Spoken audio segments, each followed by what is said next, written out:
Covid के बीच bird flu का खतरा। राजस्थान में हुई कई बेजुबानों की मौत। 5 जिलों में मचा हड़कंप। वन विभाग भी अलर्ट।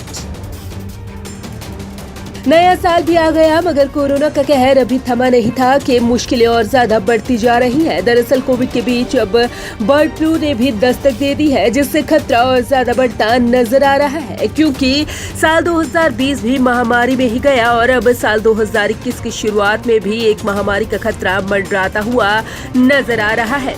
साल 2017 में भले ही देश बर्ड फ्लू मुक्त घोषित हो चुका हो, लेकिन अब इस बर्ड फ्लू ने एक बार फिर से खतरा बढ़ा दिया है। लगातार हो रही कौओं की मौत। राजस्थान के जोधपुर के बाद झालावाड़ में भी बड़ी संख्या में कौओं की मौत का मामला सामने आया है। झालावाड़ में एवियन इन्फ्लुएंजा, जो कि एक तरह का बर्ड फ्लू है, से कौओं की मौत की पुष्टि के बाद राज्य में पोल्ट्री फार्म का बिजनेस करने वालों में हड़कंप मच गया है।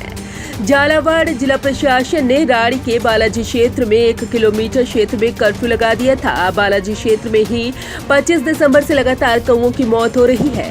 यहाँ 100 से ज्यादा कौओं की मौत हो चुकी है, जबकि बड़ी संख्या में कौवे बीमार हैं। फिलहाल प्रशासन ने ये नहीं बताया कि कितने कौओं की मौत अब तक हुई है।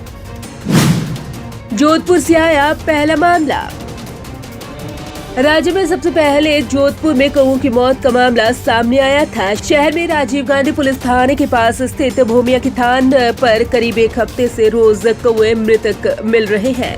मंगलवार को 32 और बुधवार को 15 कौवे मृतक पाए गए। मामला सुर्खियों में आने के बाद पशुपालन विभाग ने कौओं के सैंपल भोपाल भेजे। जोधपुर के कुछ विशेषज्ञों ने शुरुआत में आशंका जताई थी कि रानीखेत नाम की बीमारी से कौओं की मौत हो रही है। अब झालावाड़ में एवियन इन्फ्लुएंजा की पुष्टि के बाद चिंता बढ़ गई है। इंसानों को भी खतरा। एवियन इन्फ्लुएंजा एक तरह का बर्ड फ्लू होता है। ये वायरस जनित बीमारी है जो एक पक्षी से दूसरे पक्षी तक तेजी से फैलती है। इससे अधिकांश पक्षियों की मौत होती है। पक्षियों से ये बीमारी मनुष्य में भी फैल सकती है, इसलिए इसमें एवियन इन्फ्लुएंजा एक्शन प्लान 2015 के तहत की कार्रवाई की जाती है। एवियन इन्फ्लुएंजा एक संक्रामक बीमारी है जो पालतू और जंगली पक्षियों की कई प्रजातियों को प्रभावित करती है। सामान्य रूप से ये संक्रमण पक्षियों में पाया जाता है, लेकिन कभी कभी ये इंसानों समेत अन्य कई स्तनधारियों को भी इन्फेक्टेड कर सकता है।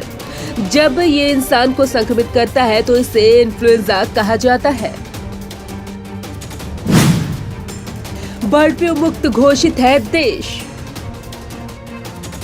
देश में पहली बार 2006 में महाराष्ट्र में 28 स्थानों और गुजरात में 1 स्थान पर यह बीमारी फैली थी। इस दौरान करीब 10 लाख पक्षियों को मारा गया था और करीब 2.7 करोड़ रुपए का मुआवजा दिया गया था। देश में अब तक 49 बार अलग अलग राज्यों में ये बीमारी फैली है। अक्टूबर 2016 और फरवरी 2017 के दौरान देश के 9 राज्यों और केंद्र शासित प्रदेशों में बर्ड फ्लू की पुष्टि हुई।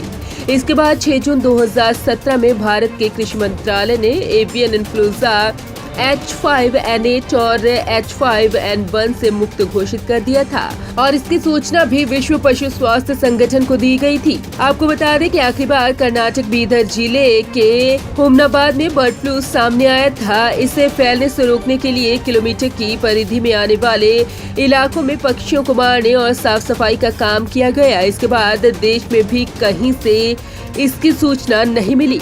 Bureau report, Punjab Kesari group.